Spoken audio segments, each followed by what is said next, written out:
Hey everyone, wanted to do a quick recap on the news today.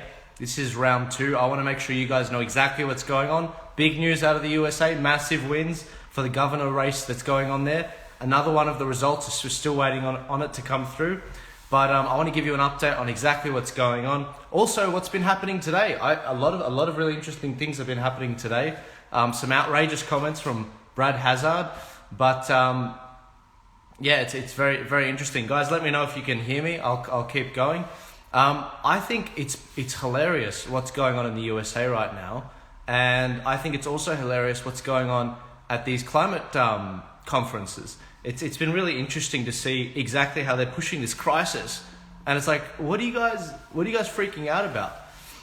Hey everyone, all good? Okay, beautiful, all good. People are saying there's sound. I'm gonna play Brad Hazzard's words from my phone because I don't trust the Instagram players. Give me 2 seconds. Are you comfortable with that decision that you've made as far as the unvaccinated, whether it be mid-December or as soon as we reach 95%? And did you ever consider maybe doing what the Victorian government's done and pushing those freedoms for the unvaccinated back into 2022? Oh, I think it's fair to say everything's been considered. No decision is made lightly, but in the end, look, it's a balancing act. I think that where we've arrived is a reasonable position. Do I feel comfortable about the fact that we may still have about 5% of the population not vaccinated? No, I don't really feel comfortable about that, but you know, we live in the real world and we have to make sure that our community are treated as fairly and as reasonably as we can, although my strong message to them is go and get vaccinated. I find it very frustrating, Jim, I have to say. I've spoken to quite a few people who are not vaccinated, and they have a range of reasons. One of them I hear regularly is young women at the sort of fertile years worrying about their fertility, and yet the experts, and I've got some of them in those 11 a.m. press conferences that thankfully no longer occur, but actually explaining that the biggest danger to a young person's fertility is actually getting COVID. Because if you end up with long COVID, your body is really going to suffer terribly and you may not get pregnant. There's absolutely not one skerrick of evidence to suggest that having the vaccine would actually affect your fertility. Are you kidding? I've heard people telling me they're waiting for Novavax, they're waiting for this and that. There's a lot of people who say they're not anti-vaccinations, but gee, they've got a good reason. Well, you know what? I don't cut any part of that. I don't agree with any part of that. I think we're living in a pandemic. It's a 1 in 100 year event, and I am really hopeful that more of those people will get on the journey with the majority. I mean, look, at the moment we've got, I think it's just under 94% of the population first dose vaccinated. Massive proportions of the world are vaccinated. The world hasn't come to a screaming. Now, what did he say? Let's fact check Brad Hazzard in real time. Is there any evidence to suggest that pregnant women shouldn't be taking the jab? Yes. Early on in the pandemic, you guys might remember, I think it was early this year actually, there was the AstraZeneca, I think it was, and a number of other jabs. They basically said in the UK, don't take it if you're like 6 months pregnant or stuff. So there is evidence. So you don't know what you're talking about, you know, Health Minister Hazzard. You don't know what you're talking about at all. When it comes to adverse reactions, you never talk about that. You never talk about, you know, the situation that we had here in New South Wales. We had a senator recently came out in Queensland. Senator Rennick, he came out and said, I'm withholding my vote from the government. This is a Liberal senator. I'm withholding my vote from the government until they recognise some of these problems. Yeah, what's going on, guys? Since when, you know, you're saying there's no evidence, yet here we are, we've got evidence over there. What about Sienna Knowles, the equestrian, the 19-year-old equestrian? Are you going to talk about the blood clotting she's gotten up and down her body because of the Pfizer? Are you going to talk about that? No, you're not. Because Brad isn't informed. If you listen to that full conversation, he clearly sounds tired. I think he needs to, you know, maybe retire. Because what he's saying in there is not medically informed. It is not, you know, 95% jabbed, according to the science, is meant to achieve herd immunity. But it's not, because the jab isn't effective at stopping transmission. What's wrong with you? What's wrong with you, Brad? This is hilarious. The guy doesn't know what he's talking about. It's not scientific. It's not, informed. He's just spouting out. And it's fascistic because he's saying, everyone can have the same freedoms once we reach 100%, and then you can have a booster after that. It's like, no, we're not doing it. It's not going to happen. I'm not jabbed, and I'm not going to get jabbed. This is ridiculous what you're doing. A lot of people are going to wake up when we get to the booster jabs and they start making it like a mandate next year. But the government is very keen to make it to Christmas, because when they make it to Christmas, then they're sort of, they know they can't push Christmas around. They know they can't withhold it from, the Australian people, because we're not going to have it. It's just going to piss us off. Now, a lot of people were very upset by Dominic Perrottet's comments yesterday or the day before, basically saying that, we're going to move it up to 95% jabbed. That's when we can have true equality between the jabbed and the unjabbed, or the 15th of December. So you move the date back. That is a huge mistake, Mr. Perrottet, where I look forward to the by-elections happening in early next year, in February, presumably. I think we might need a new premier. You're taking your base for granted, and I think that you've made a major mistake over there in doing that. Guys, when it comes to what's been happening around the world, we have some encouraging news, some very encouraging news. So in case you didn't realize, right now, and obviously I've been focusing on what's been happening in our country. People have been messaging me. I'm inundated. I haven't been focusing with my content what's been happening in the USA, but I've been watching it. So in the USA, they had a situation where they had some elections for the governors. So 2021, elections for governors, and some of the mayors are up for grabs. Now, what have we seen? We've seen in Virginia, they've come out on top. Virginia has seen as the success of a Republican. Why is it doing that? Great. Well, that's really helpful. I'm going to stop sharing from there. That Virginia, the state, has a new governor, and the governor is a Republican. So they flipped it from blue to red. Also, and by the way, that's done. That's called. They can't change that. It's over. By the way, there's also the governor race for New Jersey, where it's like neck and neck. It's so close. It's 49.6% to 49.6%. Like, it could go either way, and their votes are 84% counted. So it's gonna be very close. This is one of the most encouraging things since the 2020 election a year ago, because what it shows that, for those of you that weren't following, and why is this important? Why is Joel talking about US elections? Let me tell you why. In America, they've been debating a lot of these hot topics, like the mandates, like critical race theory being pushed down the throats of children, and a lot of the culture wars have been fought over there by conservatives and freedom fighters like yourself. Over there, they've just demonstrated that if you want to win, then you have to take a certain side of it. That side must be the freedom side.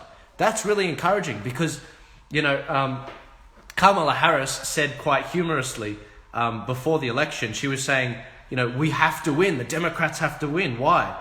They said, what happens in Virginia will in large part determine what happens in 2022, 2024, and onwards. You're absolutely right, Kamala Harris. That's the vice president.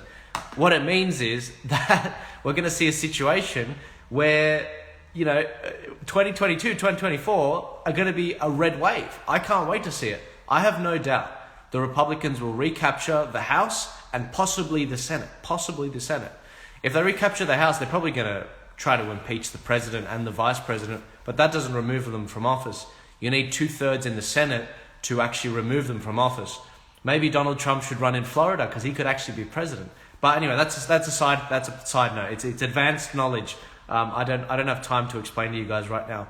In about 15 minutes, I'm going to be talking with a young bloke, Joseph, from the UK. He's a legend. Joseph does some excellent commentary on what's been going on in that country. And in Australia, things are about to calm down a lot. We're about to see a situation where over the summer we get a break from all these mandate stuff. Some of us, will lose our jobs because of these mandates. We have to keep fighting back, holding the line, forcing them to fire us rather than us resigning, and supporting us during this tough time. But over the summer, we will get a break. The vaccinated and unvaccinated will get the same freedoms, but we have to watch what happens in the USA and in the UK, because they're going into winter now, the Northern Hemisphere. Because of that, it's going to be very interesting to see exactly what happens with how they combat that. There's going to be a lot of things that happen. I'm curious to see how they combat this. I think they're going to have a really interesting time pushing back. But yeah, I think it's going to be fascinating, and I'm really looking forward to having my chat with Joseph about that. I'll probably end this stream after this and then come back. But in the meantime, I just wanted to say to you guys, a lot of people, obviously, you guys are losing your jobs. This is a tough time for you, and you don't see the light at the end of the tunnel. I see the light at the end of the tunnel. I really do. I tried to tell you guys about a month or two ago, we're going to cop some losses in the short term. We've been seeing that. We've seen some wins. We got Gladys. That was great. Gladys is not in a good position right now. But we are seeing a lot of wins happen across the board. There are a number of legal cases happening up and down the country. And it's been very interesting to see how things happen. Did you guys have any questions on this stream before I jump off? Someone said, will the federal government stop the Novavax, or is Brad Hazzard talking BS? I think with the Novavax, it's been delayed because of supply. I think there were other countries it was going to as well. So there's been a delay there. It's kind of stupid that they didn't, sort of look at the Australian jab, that Reignite Democracy interviewed that guy that made the Australian jab. He researched it.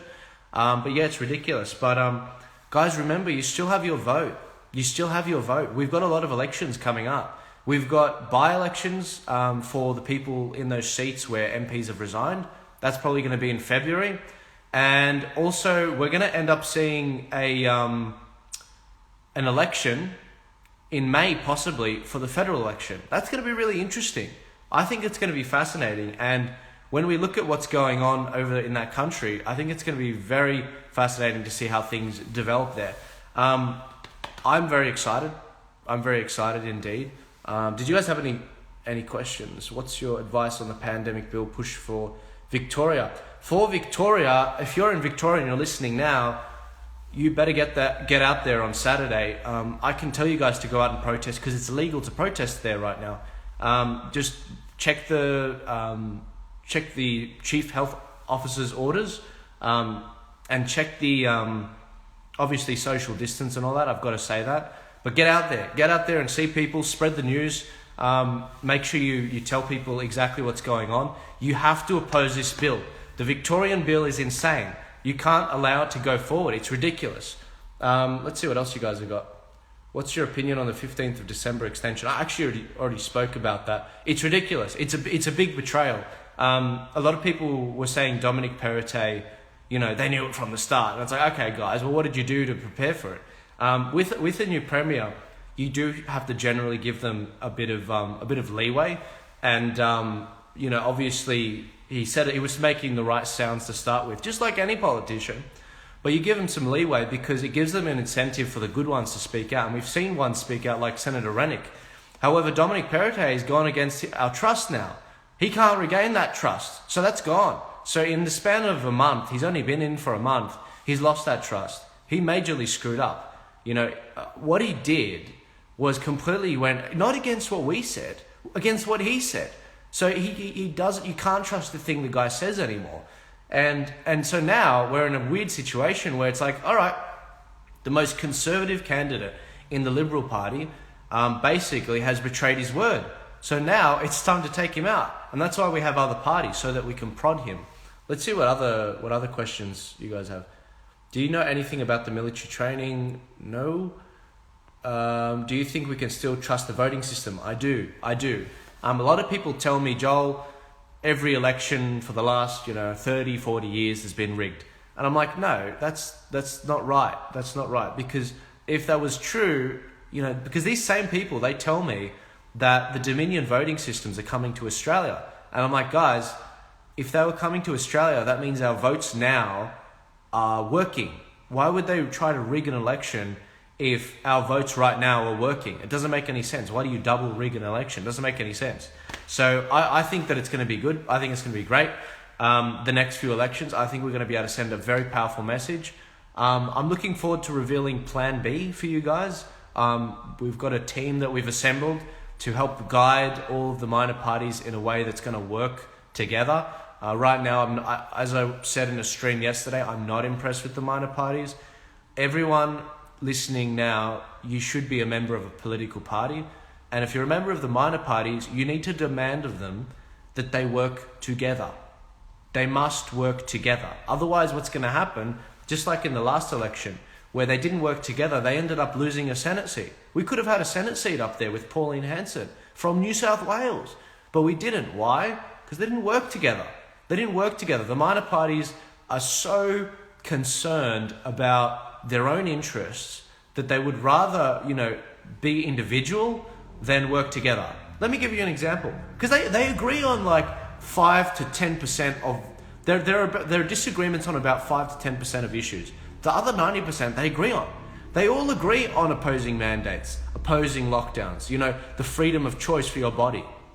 Yet instead of fighting together on those 3 issues, they would rather divide and not work together. So you need to demand better of your parties. This is why I'm not in a political party, guys, because I can criticize them and guide you guys through this process. They're not doing a good enough job. Don't get me wrong, they're not in Parliament yet. But in order to get into Parliament, they have to work together. Otherwise, we're going to have a situation in New South Wales in the 2019 election. They didn't work together and all their preferences ended up not working out. Like, they lost a Senate seat. All of their votes added together would have equaled the Senate seat. Like, they're real idiots. The fact that they all try to outsmart each other. They all try to be, ideologically pure and all that. But they're not going to get any results if they stay that way. And I mean it. I know these people. I know every single one of them in these parties. I've talked to them on the phone. It's ridiculous that some of these parties aren't working together. And, I've seen some good moves. I mean, it was good to see Reignite Democracy, join with the United Australia Party. Great, beautiful. I saw, IMOP, join with a bunch of other parties with the Gap Party. Beautiful. That's excellent. Can we get, there's no reason why you can't keep getting everyone together because you all agree on the same crap.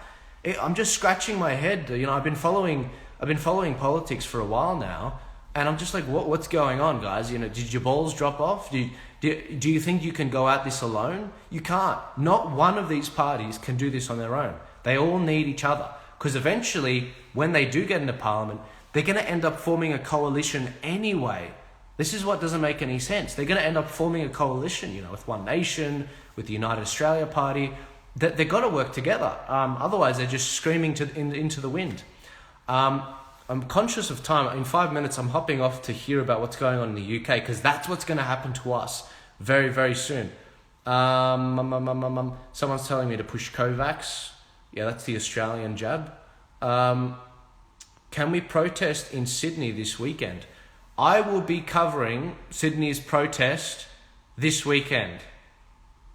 And that's all I can say. I'm a journalist and I have every right to cover there's no restrictions on my movement as a journalist. And I can cover the protest, okay? That's it. I've covered events in the past and I'll be there. That's all I can say.